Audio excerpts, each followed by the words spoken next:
कांग्रेस के दिग्गज नेता कमलनाथ की बीजेपी ज्वाइन करने की अटकलें आखिरकार थम गई। 3 दिन की इस सियासी उठापटक पर कमलनाथ के ही समर्थक नेताओं ने विराम लगा दिया।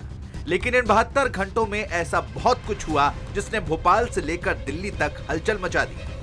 पहला दिन इन अटकलों की शुरुआत हुई थी 17 फरवरी को छिंदवाड़ा में कमलनाथ के इस बयान से। हम साथ मिलकर रहेंगे और विकास की एक नई यात्रा शुरू करेंगे। आपके प्यार और आपके विश्वास ने जो मुझे बल और शक्ति दी, इसीलिए ये सब संभव हुआ। छिंदवाड़ा की पहचान बनी।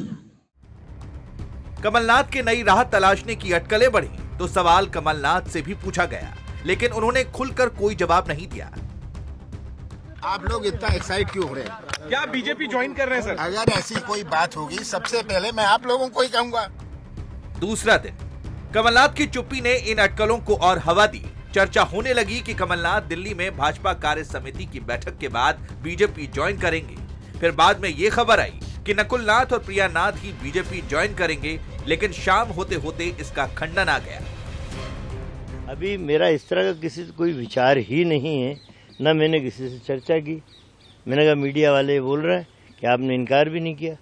उनका कहना कि मीडिया वालों को ही बनाया हुआ प्रश्न है और वही जवाब दे। तीसरा दिन इस पॉलिटिकल ड्रामे के तीसरे दिन यानी 19 फरवरी को कमलनाथ नकुलनाथ दिल्ली में ही डटे रहे। सुबह 11 बजे उन्होंने अपने समर्थकों और विधायकों की बैठक ली और कहा कि कोई कहीं नहीं जा रहा है। मैंने कभी कहा ही नहीं कि मैं बीजेपी जा रहा हूं। हालांकि बंद कमरे में और क्या बात हुई ये बाहर नहीं आई।